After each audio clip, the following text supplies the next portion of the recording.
নমস্কাৰ প্ৰিয় দৰ্শক আৰম্ভ কৰিছো আজিৰ সম্পাদকীয়ৰ এটা বিশেষ বিষয় লৈ ষ্টুডিঅত মই প্ৰতিমা বৰুৱা খবৰৰ আৰত বহু খবৰ হেৰাই যায় আমাৰ মাজৰ পৰা টিভি পেপাৰেও বিচাৰি নেপায় কিছুমান খবৰ আৰু কিছুমান খবৰ বিচাৰি পালেও সেই খবৰবোৰ আমাৰ চকুৰ পৰা আমাৰ মনৰ পৰা আমাৰ মগজুৰ পৰা হেৰাই যায় অতি সোনকালেই কিন্তু এনে কিছুমান কথা থাকে যি কথাবোৰ আমাৰ মগজুত সদায় প্ৰতিক্ৰিয়া কৰে কাৰণ সহজ কথাবোৰ আমাৰ মন মগজুত প্ৰতিক্ৰিয়া কৰে যেনে ধৰক বাজেট অধিৱেশনত মুখ্যমন্ত্ৰীকে আদি কৰি আমাৰ বিৰোধী বা শাসকীয় দলৰ কাজিয়া পেচাল এইবোৰ কিন্তু আমাৰ ভালকে মনত ৰয় কিন্তু বহু কথা আমি মনত ৰাখিব নোৱাৰো বা বহু কথা আমাৰ টিভি পেপাৰ সমূহে আপোনালোকৰ ওচৰলৈ নিব নোৱাৰে বা কোনোবা সময়ত অকনমান কিবা এটা নিলেও তাৰ কোনো বহুল প্ৰচাৰ নহয় বহুল প্ৰচাৰ নোহোৱাৰ বিনিময়ত কি হৈছে আমাৰ ৰাইজ আমি সচেতন হ'ব পৰা নাই এয়া যদিও কোনোবাই হয়তো ক'ব পাৰে যে বহুল প্ৰচাৰ কিয় নহয় সামাজিক মাধ্যমত হয় বা প্ৰিন্টিং মিডিয়াটো যথেষ্ট প্ৰচাৰ হয় সকলো খবৰ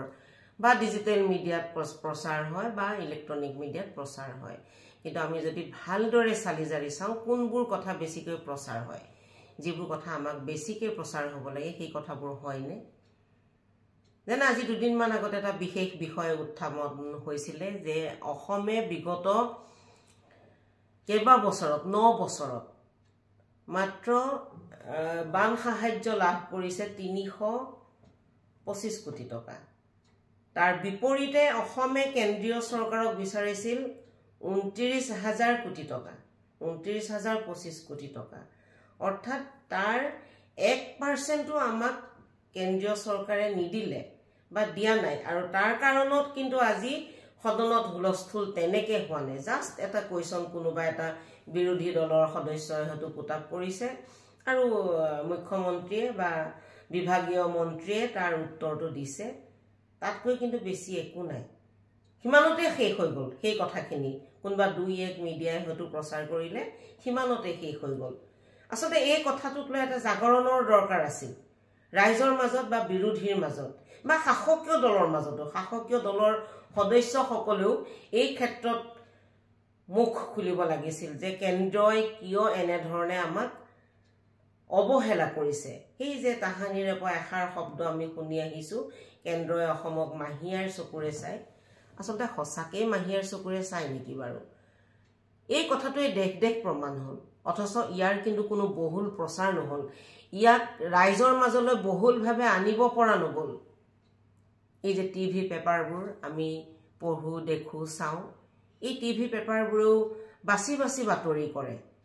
হয়তো এই বাতৰিটো প্ৰচাৰ কৰিছে হয়তো নহয় কৰিছেই কিন্তু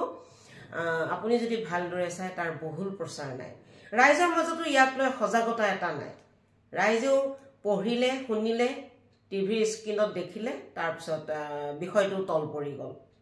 কিন্তু আজি যদি পশ্চিম বংগত হ'লহেঁতেন এইখিনি কথা বা বিহাৰত হ'লহেঁতেন বা ভাৰতৰ অন্যান্য ৰাজ্যসমূহত হ'লহেঁতেন তেতিয়াহ'লে আমি জানো ইয়াক লৈ হৈছই হ'লহেঁতেন বিৰোধীয়েও সদন উত্তাল কৰিলেহেঁতেন আৰু জনতায়ো ৰাজ্যখন উত্তাল কৰিলেহেঁতেন আৰু ইয়াৰ উত্তৰ দিবলৈ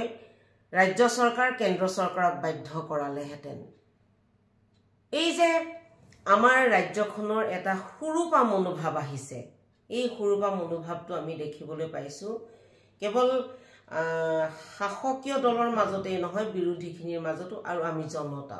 আমি জনতাও সুৰূপা হৈ পৰিছো জনতাৰ মাজত এটা এলেহুৱা মনোভাৱ বৃদ্ধি পাব লৈছে আৰু জনতাই চৰকাৰে কৰি আছে কৰি থাকক কিন্তু চৰকাৰে কৰিছে কি বা বিৰোধীয়ে কৰিছে কি এই যে 9 বছৰত আমি বিচাৰিলো 29,000 কোটি টকা আৰু আমি পালো 323 কোটি নে 25 কোটি টকা অৰ্থাৎ 29,000 কোটিৰ আমি যদি 10% পালোহেঁতেন তেতিয়াহ'লে নিশ্চয় আমি অকনমান ক'বলৈ পাৰিলোহেঁতেন যে হয় কেন্দ্ৰই আমাক চাইছে ইয়াৰ মাজতে দুটামান বছৰত খুব সম্ভৱ 2022 চনত একোৱে নিদিলে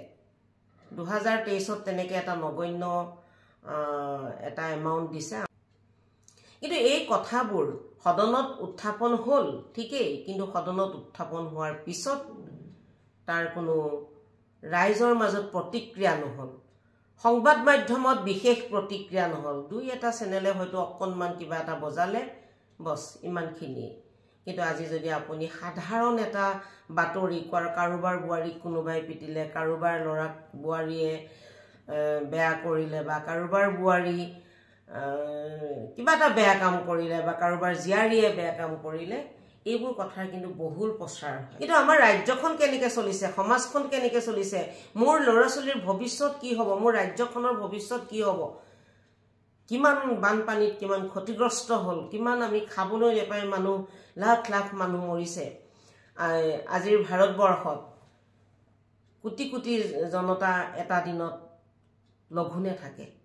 এইবোৰ খবৰ আমি কেতিয়াবা ৰাখিছোনে নাৰাখো আমাৰ সেইবোৰ খবৰ ৰাখিবলৈ সময়ৰ অভাৱ মানসিকতাৰ অভাৱ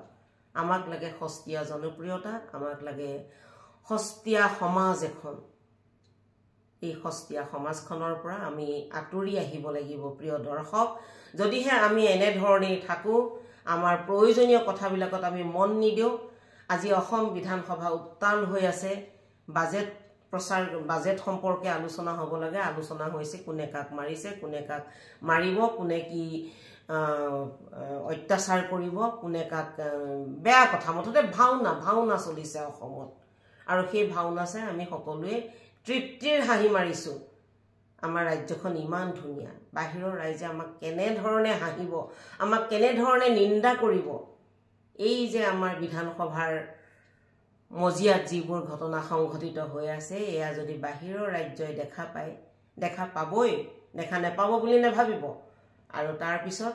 অসমক এনেই হাঁহে জংলী অসমক বা নৰ্থ ইষ্টক আৰু সঁচাকৈ আমি জংলী বুলি পৰিচয় দাঙি ধৰা নাইনে কথাবোৰ সকলোৱে ভাবক খবৰৰ আঁৰৰ খবৰবোৰ হেৰাই যাবলৈ নিদি সেইবোৰক আমি আগুৱাই আনো সেই খবৰবোৰক লৈ আমি চৰকাৰক বাধ্য কৰাবলৈ আমি প্ৰচেষ্টা লওঁ আমি নাগৰিক সচেতন হলে চৰকাৰ সচেতন হ'বলৈ বাধ্য